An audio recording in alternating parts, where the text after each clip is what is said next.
So today in our study of Genesis chapter 1, verses 28 through 31, the end of the chapter, we're talking about how God blesses and commands. And first let's talk about being blessed. You see that right away, verse 28 starts with the phrase, "And God blessed them."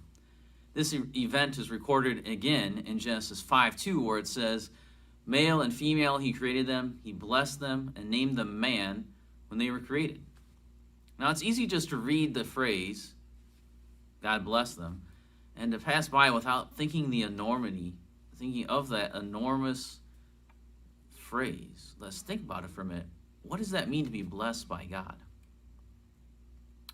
You're being blessed by the infinite, the almighty, the God of love. And it means that you're enjoying spiritual happiness. You have the favor of God set upon you.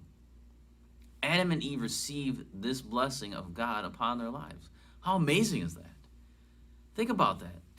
To be blessed, these are some of the first things that Adam and Eve together, as male and female, man right there, these are some of the first things that they would hear is the blessing of God.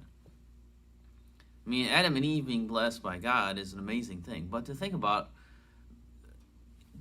it's pretty easy to understand why they'd be blessed. I mean, hey, they're perfect. They're perfect people. They've never done anything wrong, so why not bless them? But the hard thing, really think about it, the hard thing to believe, to really comprehend, is that God would bless us, fallen man. Why would God do that? But that's exactly what he does. And he does that in an enormous way by the sending of Jesus Christ to be our Savior. James Smith, a pastor from years past, wrote this. He said, "What an inestimable privilege to be blessed by God. Blessed in body and soul, blessed in temporals and spirituals, blessed in time and eternity. To be blessed as only God can bless, and to be blessed by God with all his heart and soul. Precious state.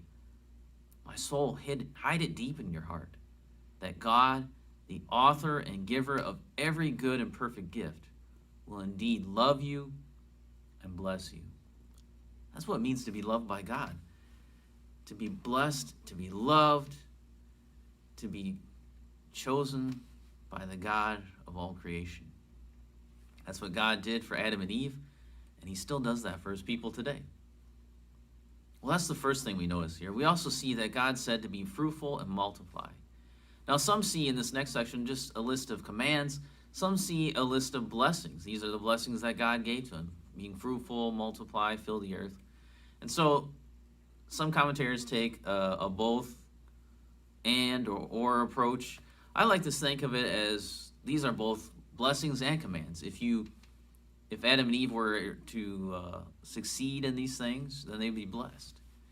And it's kind of like the covenantal language that God often uses with his people.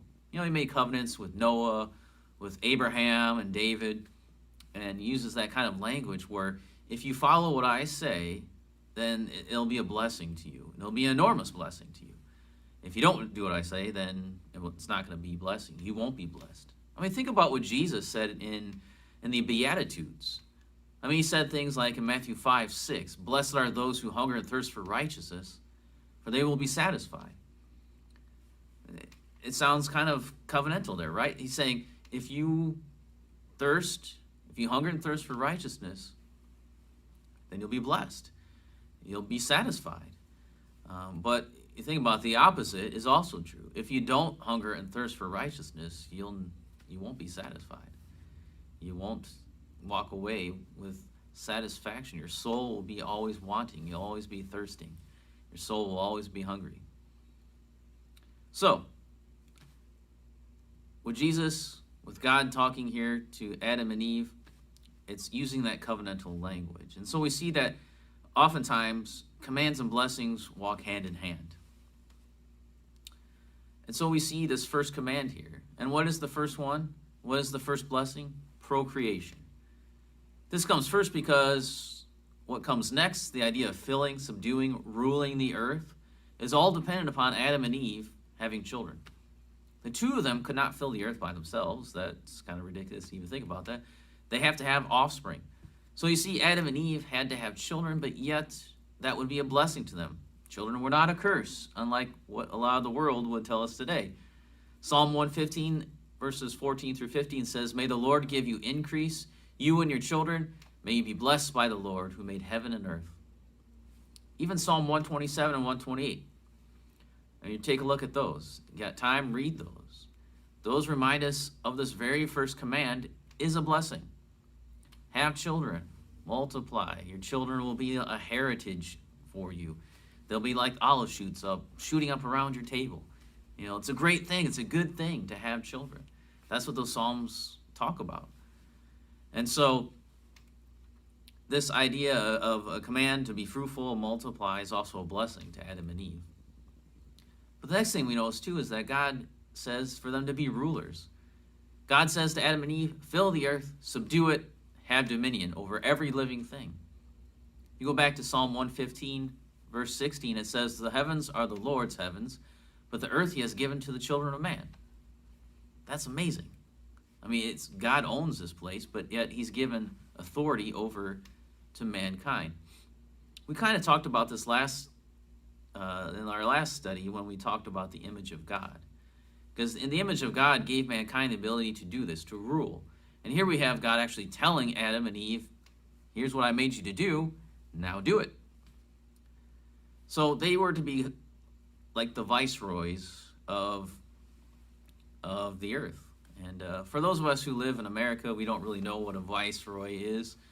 Those of you who live in places where there's rulers and kings and queens, royalty, you have a better idea of what a viceroy is. But for those of us who don't know, a viceroy is someone who is a governor of a kingdom or country who rules in the name of the king with regal authority.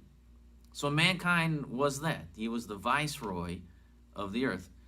Adam and Eve were to rule the earth in the name of God with the authority of God. Of course, we know chapter 3 comes up after chapter 2 here, and we're going to find out about the fall. So mankind fails at his job of being a ruler, of being one that's going to be blessed by God in this way. So the command that God gave doesn't fail. You know, the command stands true. But we as mankind have failed. But not everything is lost, because we have the coming of Jesus Christ, the last Adam who came to earth. And you know, when Jesus came to earth, he had the authority over all the earth. And think about it. He could speak and calm the seas. You know, he could say to Peter, go over there, put a hook in there, get that fish, and inside the fish there's a coin. Now, what? That's dominion over the fish. And so we see he has dominion over the animals. He has dominion over the earth when Jesus is on the earth. And so it's an amazing thing to think about, that when Adam fell, when he lost his ability to really have complete dominion over the earth, to rule the way he was supposed to, when Jesus came, he took that rule. He had that rule. As a perfect human, as God himself, he had the ability to have rule and dominion over the entire earth. And one day, the promise is that everything will be put under his feet. Everything will respond to his dominion rule the way it ought to, the way he deserves to be treated. So we look forward to that day. But this section right here, definitely Adam and Eve, blessed by God in an enormous way, given these blessings, these commands, these things, these obligations for them to do that would bless them beyond anything that we could imagine.